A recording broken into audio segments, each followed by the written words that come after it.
Hello, MCU fans. Today we're going to take a look at the question of when you should watch the Sony Spider-Man and Fox X-Men and Deadpool movies in relation to the overall MCU. Now, I did a video just the other day where I talked about whether chronological order or release order was better, and really one of the main questions I got in the comments was, dude, why didn't you talk about the Sony and Fox movies? You know, they're part of the multiverse, they're canon now, but you didn't even bring them up. Fair point, fair question, my bad. And in fact, I'm going to fix it today because we're going to dive right in and talk specifically about when to watch the Fox and Sony movies in relation to the rest of the MCU. Now, to do that, we need to establish the timelines. And I'm going to save the Fox ones for last because, boy, those are confusing. And we're going to start with the Sony movies, and in particular, Tobey Maguire's Spider-Man films. So they start with the first Spider-Man movie, which in the timeline is in 2002 and, of course, had the Green Goblin. We then move to Spider-Man 2 with Dr. Octopus, which takes place in 2004, and then Spider-Man 3 with the Sandman, which takes place in 2005. It came out in 2007, but it's established it's only 1 year after Spider-Man 2. And of course, there are more villains in these movies than just these three, but I'm focusing on them because they're the ones that show up in No Way Home. And speaking of No Way Home, it takes place in the MCU timeline in 2024, which is 19 years after Spider-Man 3 in the timeline. Amazing. So presumably that means, right, Tobey Maguire is pulled from his timeline in 2024. Well, one would have thought that's the case, but if we look at this interview from one of the screenwriters in The Hollywood Reporter, he says, where is Tobey? We're not de-agifying him. He's a guy who's 43. Who's entering this movie. Okay, interesting. So according to the screenwriters at least, Tobey is 43 in this movie. Now this isn't canon, this is just them, in an interview, but what is canon is that in the Tobey Maguire movies, Peter Parker was born in 1984. So if you add 1984 and 43, you get 2027? That's interesting. So according to the screenwriter, Tobey Maguire was pulled from the future. I mean, I guess that's possible. Doctor Strange's spell pulled 3 different villains from 3 points in his timeline in the past, so why not pull him from the future, I guess? But that just seems overly confusing. I don't know why that needed to happen. I'm actually thinking this is another case of a creative team showing up at an interview and not doing their homework. Kind of reminds you of some of the creative teams over at Disney, right? I mean, there's a timeline keeper, but no one talks to the guy before they head up in an interview. I'm saying take a calculator to the interview next time because then they would know that age 43 would actually be in the future. I'm guessing it's not the case, and instead, I'm going to go with 2024 and that he's only 40. Now, if you want to go with 2027, that's fine. It doesn't really alter the discussion per se. It just means they pulled him from the future. But I'm basically going to say unless they canonize the fact that Tobey was pulled from the future for No Way Home, that it's in 2024. Okay, so there you go. 2002, 2004, 2005, 19 years later, 2024. Okay, how about Andrew Garfield? Well, it starts with just 2 movies in his case. Amazing Spider-Man comes out, or happens in the timeline rather, in 2013. It came out in 2012, but it's in 2013 because Amazing Spider-Man 2 is only a year later, they establish. And it's in 2014. Of course, the first one with the Lizard, second one with Electro. And then No Way Home comes along, 2024, meaning 10 years later in Andrew's case.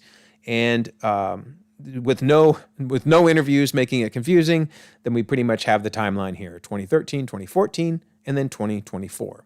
Okay, then we have the Venom Morbius films. Now, I don't know if it's been 100% established they're in the same universe, but you're going to see from this discussion, it sure seems like Sony is hinting at that.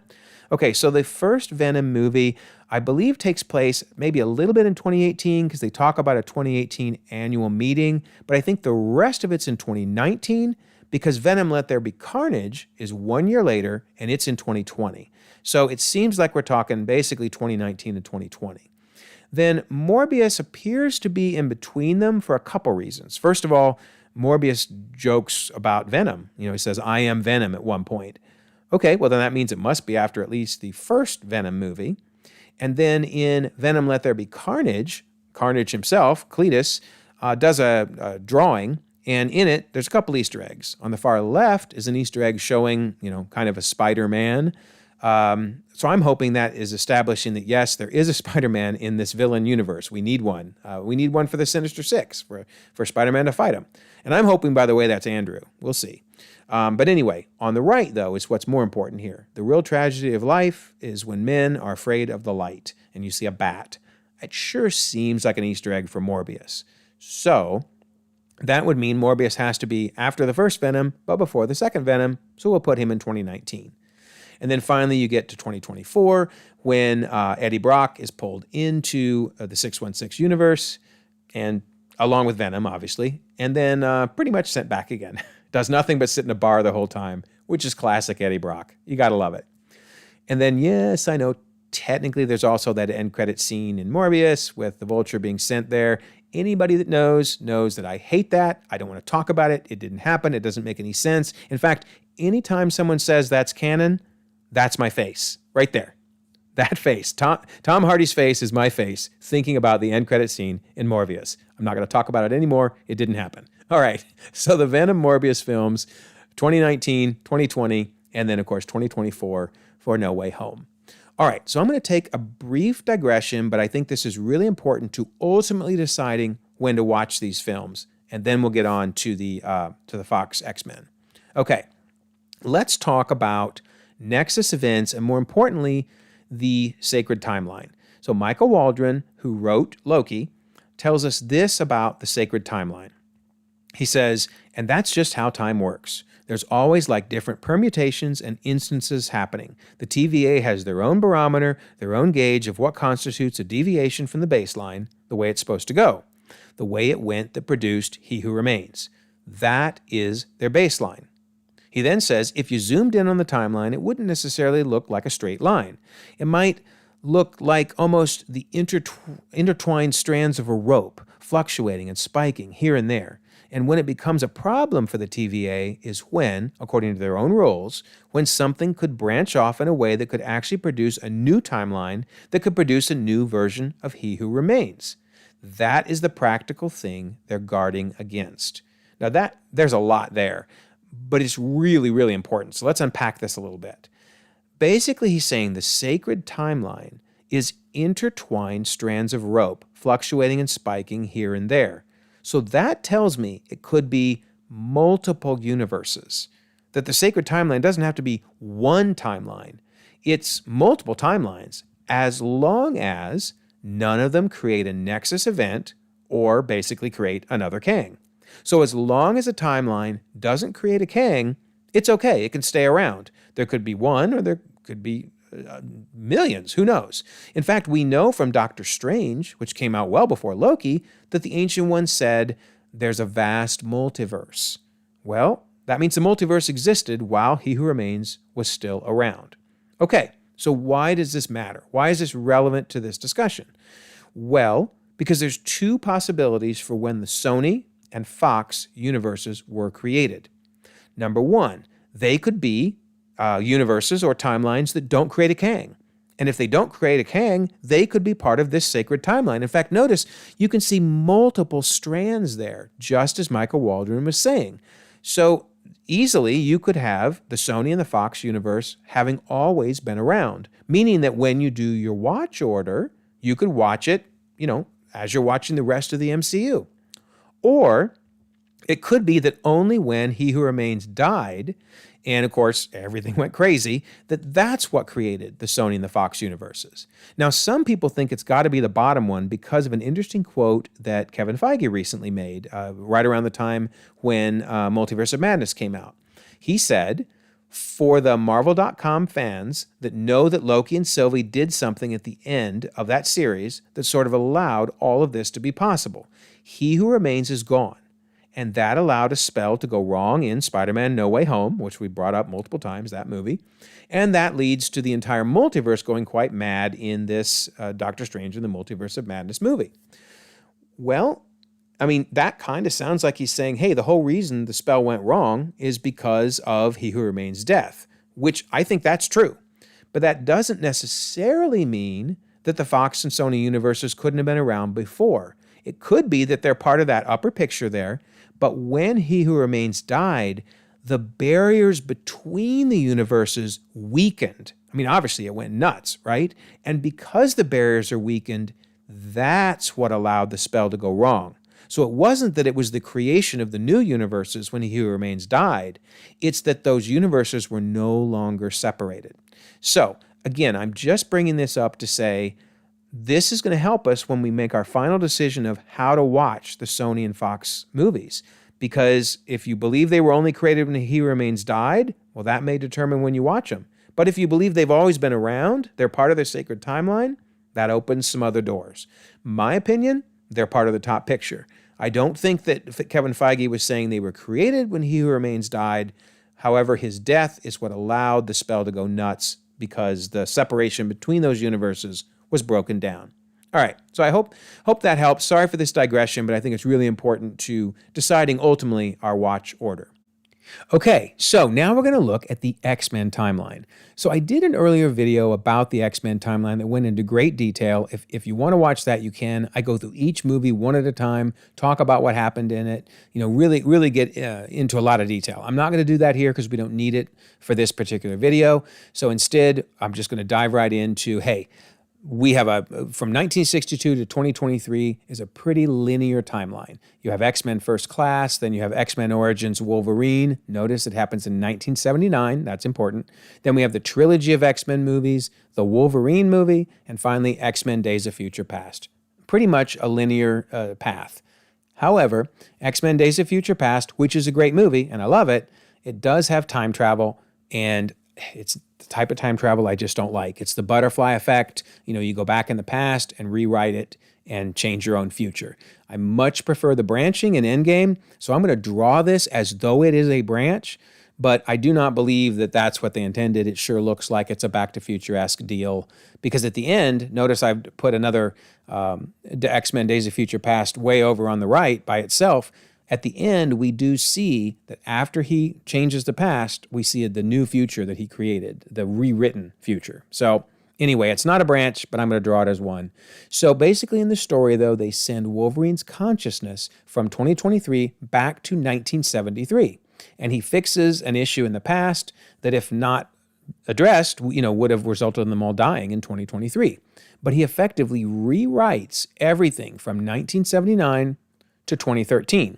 So in particular, he rewrites his own history, in fact. The first time around, in 1979, X-Men Origins Wolverine, he's a part of Team X. And you see on the far left there, that is Ryan Reynolds in his original version of Deadpool, which he's going to end up assassinating that version. We'll get to that. Keep that in mind. But then in the middle, you see him turning into Wolverine with the adamantium.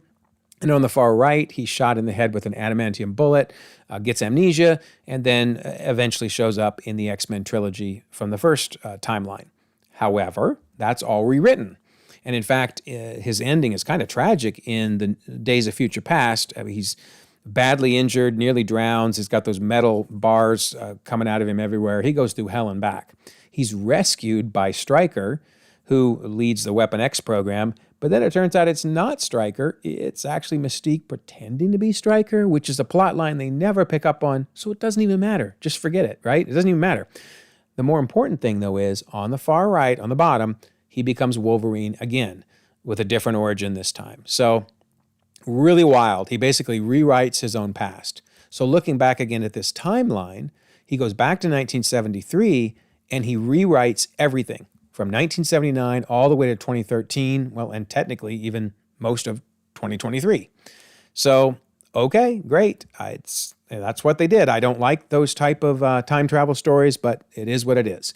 Also, notice that there are some characters, which I won't go into here, but there are some characters in that red rectangle that die, some of the main X-Men. However, in the new version of 2023, after he completes his mission, we see they're back alive again. And he's excited. He's happy. Look at that happy Wolverine in the bottom. But one important point is, notice that Jean Grey in the red dress there is alive. Keep that in mind, okay? So she's alive in this scene in 2023. Okay, so we go back to the timeline. After 1973, we then have a 1983 movie, X-Men Apocalypse, and a 1992 movie, X-Men Dark Phoenix. Now, one interesting thing is notice from 1962 to 1992. So the X-Men First Class team covers 30 years. But I'm telling you, they only look like they aged about 5 or 6 years. So yeah, it's really weird that they made it span so much time. But anyway, so much doesn't make sense in the X-Men timeline. Regardless, just enjoy the movies, right? Shut off your brain, enjoy the movies, they're fun. But here's what's important. In Dark Phoenix, if you know anything about, the Phoenix Saga, Jean Grey dies. She doesn't make it. Yet, remember, on the far right there, in 2023, we saw she was alive. So again, I don't know how to make that one scene work. So I'm just going to, there we go. It's gone. If somebody else wants to explain it, great. I've been given multiple explanations. None of them are really satisfactory. It just doesn't matter, right? Just watch them and enjoy them and don't worry too much. Okay, so after Dark Phoenix comes Deadpool and Deadpool 2, which are great. Awesome movies. And in fact, tying into the X-Men First Class team, Deadpool shows up and there they all are, right? This is the same group of characters that appear in those 1962 to 1992 movies. Now, interestingly though, somebody mentioned, no, actually this was just for a joke. They wanted to kind of tie them all in and bring them all together, but it didn't really happen. And honestly, it makes an interesting point. With the Deadpool movies, you don't know what's real and what's not. Half the movie is a joke. And I will point out at this point, when Deadpool does it, everybody's fine and it's funny.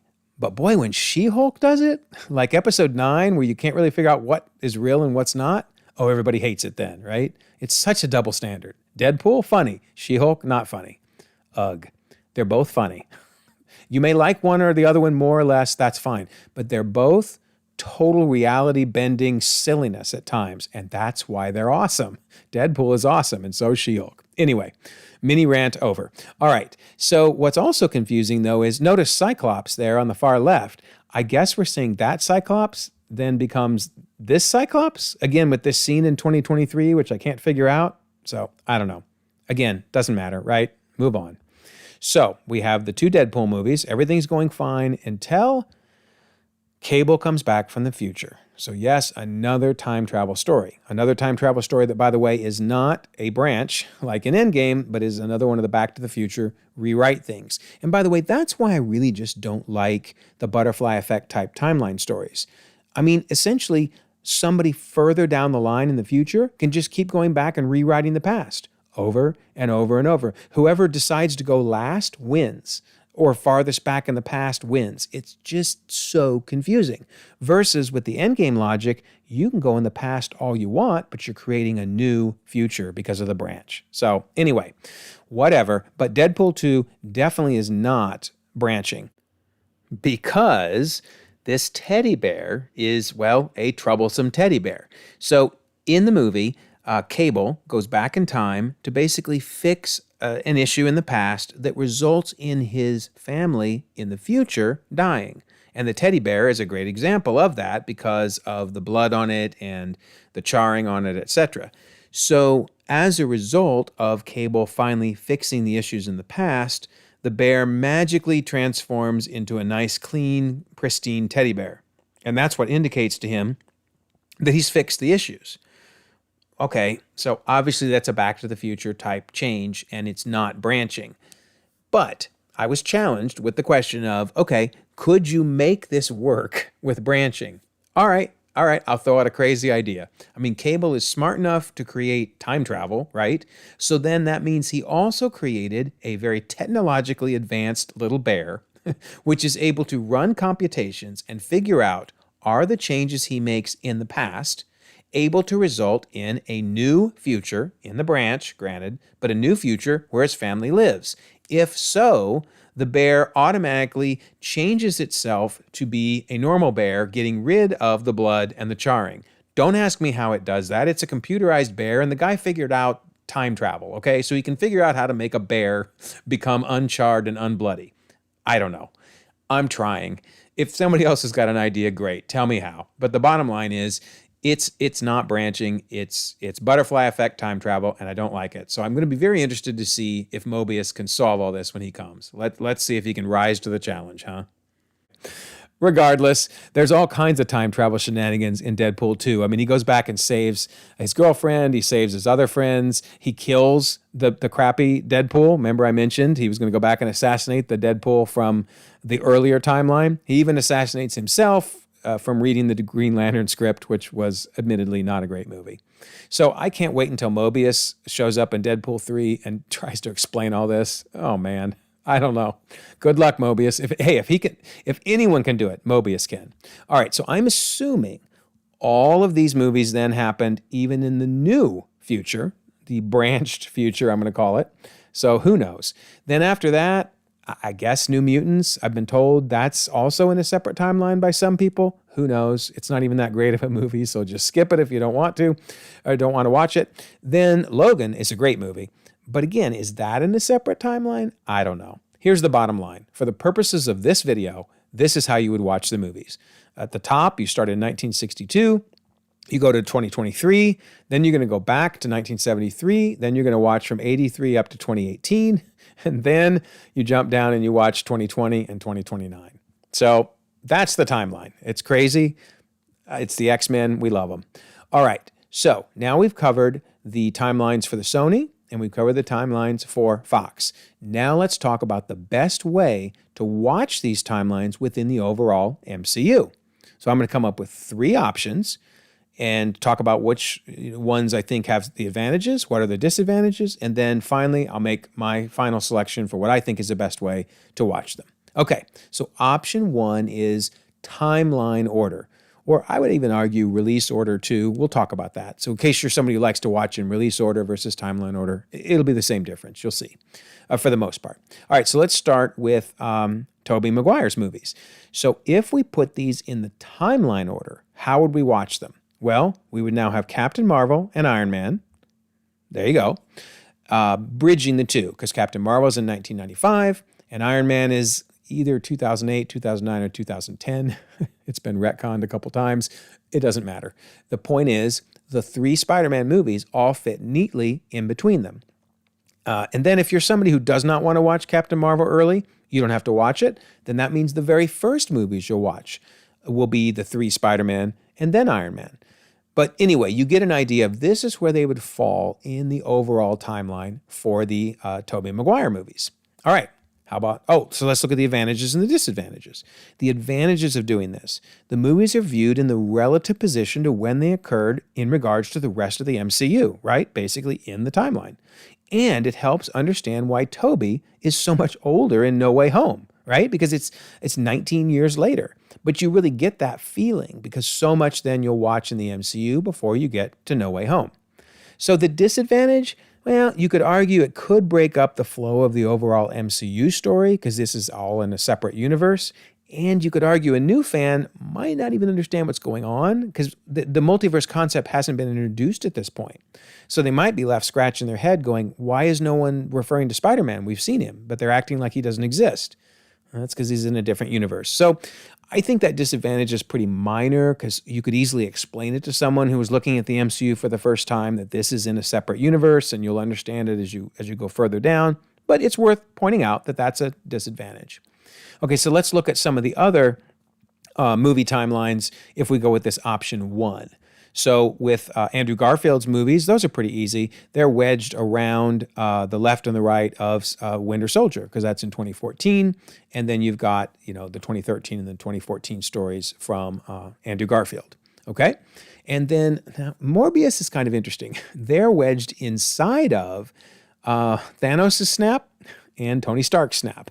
So they're in between Infinity War and Endgame. That might be a weird time to watch them because it could be a little confusing. I guess basically in the Sony timeline, there was no Thanos. Either he was killed or didn't succeed. Or I guess they could all be during the blip, maybe, but that's kind of weird. So, it's up to you where you watch them, but this at least gives you an idea. This is where they would fall in the timeline. Then you got the X-Men. I don't know how to recommend watching these in timeline order because there's time travel, right? I mean, you could watch 1962 up to 2023, but then you go back to 1973 again. So I don't know what to recommend there. But at least you know when they fall. So if you want to try to watch it, with the overall MCU in timeline order, you can try, but I think it would be difficult. So that's option 1. Option 2 is to binge everything right after Loki. So if, for example, in your mind you're thinking, hey, I think Loki is what created the multiverse and thus created the Sony and Fox timelines, great. Watch them all right after Loki. What's the advantage? Well, it lets a new viewer understand the concept of the multiverse, right? I mean, it was brought up in Doctor Strange at this point, but it's really clear by the time you get to Loki. So, there's an advantage to waiting until Loki and binging. The disadvantage, I mean, it definitely puts a pause on the overall MCU story if you have to stop and binge all the Spider-Man and all the X-Men movies right then. And plus, it makes it a little harder to process that a lot of time has transpired for some of the characters, like Tobey's Spider-Man, in their own timelines, if you're watching them all right together, right? Versus spaced out, like in option 1, it made a little more sense. It was more real time of when their life was transpiring. Okay, so that's option 2. You could binge after Loki. Option 3 is you could binge right before they make their appearance in 616. So in the case of the Sony movies, you could watch them all right before No Way Home. Or if you wanted to watch them right before Far From Home, so that you watch, Far From Home and No Way Home back to back, you could do that too. For the record, that's what I did with my son. We watched all the Spider-Man movies right before No Way Home, and he enjoyed it. So this works. I guess with the Deadpool and the X-Men movies, you could watch all of them. That's a lot of them, but you watch them all right before Deadpool 3. And honestly, that's probably what we're going to do with my son as well, because he's not seen any of the X-Men movies yet. Okay, so that is another option. What are the advantages and disadvantages of this? Well, the advantage is it lets a new viewer catch up on the characters right when they matter. So in other words, you can just put out of your mind all the Spider-Man until you need them, and you can put out of your mind all the X-Men right before Deadpool 3. Okay, that's a good advantage. And actually, the disadvantage is pretty much the one we said before. You're putting a pause on the story to stop and binge watch a ton of stuff, and it makes it harder to see, how the characters' lives really would have played out real time. But it is an option. Okay, so what is my suggestion? Oh boy, I tell you. So I'm going to give a different suggestion for the Spider-Man than the X-Men, because I've thought about this for a while. What would I do if I was going back and rewatching everything together? So for Spider-Man, I would go with option 1. I really like doing them in the right place in the timeline because you get the Spider-Man stories throughout the viewing order, right? That's awesome. You get a Spider-Man throughout the whole time. You meet each Spider-Man when they occur in the timeline, and then this is really important.